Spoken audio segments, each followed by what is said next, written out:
right, Conway Rec, we're back for another Throwback Thursday series. Robbie's not here today. I am filling in because today we are going way back in the time machine. I have a very special guest. I'm going to let him introduce himself. So, Casey, take it away. Tell us about, for those of you people who don't know who you are, when you worked at the Conway Rec, and what you've been up to. Hey, my name's Casey Mickle. I was a counselor at the Conway Rec from 2008 to 2011. These days, I work in insurance, which is not quite as exciting as being a counselor at the Conway Rec. We don't really play kickball at work anymore, but I do enjoy it. So, Casey, when we talk about, obviously 2008, you were a graduate of Kennett High School. What do you remember? What drew you to work at the Conway Rec? I had been a camp counselor for a few years before, actually up in Bartlett. Took a summer off, and I had friends who worked at the rec, and I knew it was a great program, and I wanted to get back into it, and that was the place to be. Well, and it's funny you say that, Casey, because I remember your interview when you interviewed with us back in the old lounge up at the Conway Rec, the old Conway Rec, and it wasn't a great interview. I think your experience at Bartlett Rec saved you, and that was one of the reasons we hired you. But it turned out to be a pretty good move for us. So, so obviously you worked at the Conway Rec, and before we started recording here, we kind of chatted about some of our some good memories. But can you think back to some of your best memories here when you were working for the Conway Rec? Best memories was always fun, the talent show, finding something to do. I remember dressing up as a bear, putting on a Clark's Trading Post bear skit. I remember there was a year that we rapped a Conway Rec song. I hope that there's no footage of that exists. And then I'll never forget my first field trip to Storyland when they said, "Okay, kids, everybody go find a counselor." No kids came to me. Well, then that meant we had a group. Yeah, we had a good time, and from there it's history. So that you probably didn't have the most desirable group then. You probably just got a bunch of kids that got ripped out of their group and sent to you then. I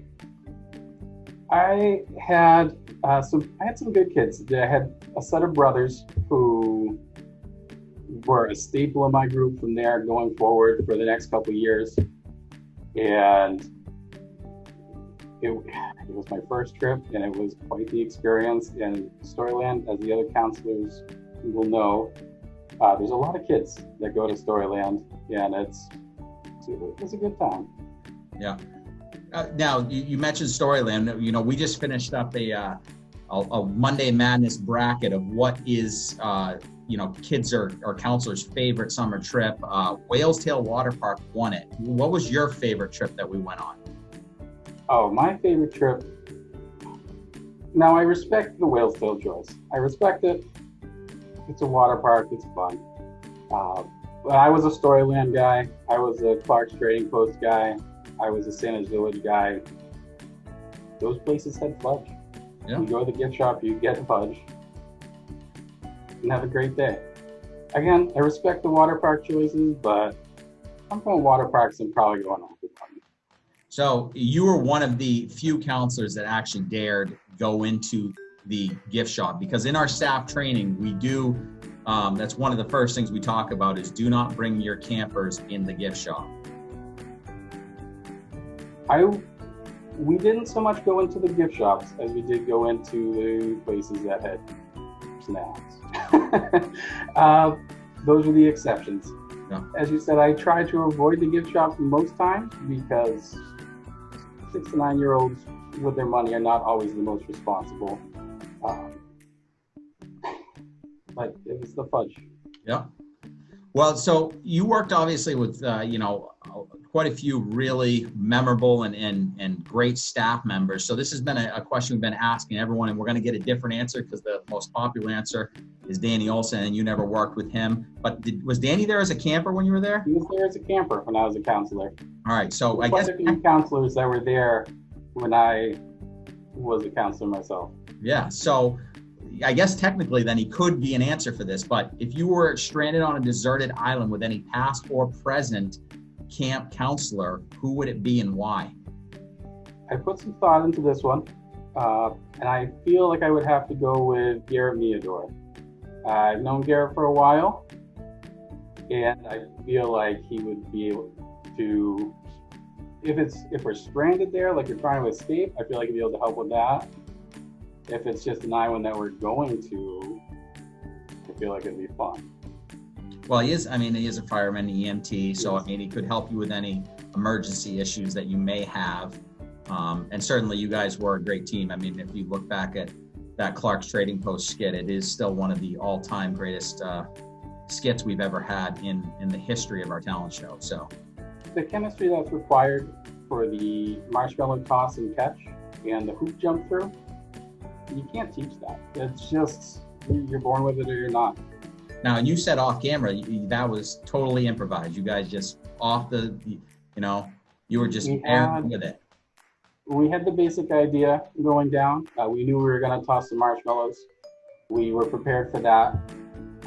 Garrett held the hula hoop, and we're mid-skit, and I'm thinking, I'm jumping through that hoop, and I'm going to get my free ball. And I did, and I really think it clinched their performance at the talent show that year. I really thought it brought it home. So one of the things that's been really interesting, Casey, is you started working all the way back in, now almost 15 years ago. And as we've done these interviews, we will ask counselors what their favorite game was.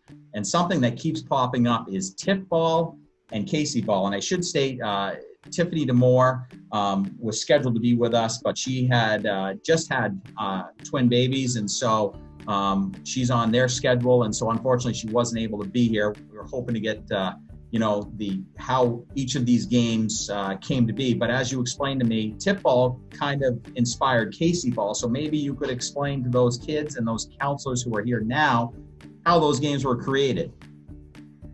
It was the summer of 2010, and I was already reigning champion, foursquare, musical chairs, kickball. There was not a 6 to 9 year old at camp that could beat me at any of those three events. And Tiff ball existed, and I always thought it was just so cool how she created this game, and it continued. And so I was like, I want to do something like that. So I created Casey ball, which is a mixture of a lot of different things. It's on a soccer field. There's 2 nets. There's 2 teams, and each team is trying to throw their ball into the other team's net, but you have a flag or a penny on, and if you cross onto the other team's side, they can pull the penny, and you have to get the ball up. And I don't want to throw around the phrase generational talent, but technically I was the first professional Casey ball player. I'm sure there have been some great talents since, but it blew me away when I was watching the Throwback Thursdays and they were saying Casey ball was a favorite game. Did not expect that at all. It was thrilling. Well, it's pretty crazy generationally that you invented this game. Kids that were at the rec in the mid 2000s are now 2010 whenever, and now they're counselors and they're carrying on the tradition, and it will forever have your name stapled to a game that's on the schedule quite often because it is one of the most popular games that we play here at the rec. So it is pretty cool. I always fashioned myself as a pretty good musical chair player, but you tended to dominate in the musical chair game, which we usually ran on Monday mornings. And maybe you could tell about your strategy and how you always seem to end up the winner in that. Way to win. You can't go less than 100% in musical chairs. You're either in it to win it, or you're just taking up space in the line. I did put my musical chairs prowess on my LinkedIn profile. I'm not sure. It may have helped me in my interview with my current job. When I got into the room, the interview, sat down real fast, real just effectively. I think that might have had a part in getting me my current position, and I wouldn't be where I am without my musical chairs experience at the Bartlett Rec. We're in the process. We got to purchase some more because we weren't able to play musical chairs. We just didn't have enough chairs last year. So we're gonna get that.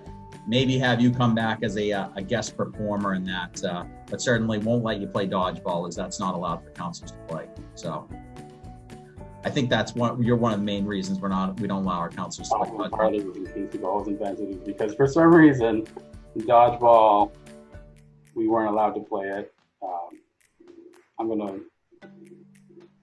I'm not gonna take full credit for that, but maybe in it to win it. Yeah. We always knew you were. So I know your current job, Casey, is it really exciting and fun. But when you look back at the Comedy Rec, what would you say you miss most about working here?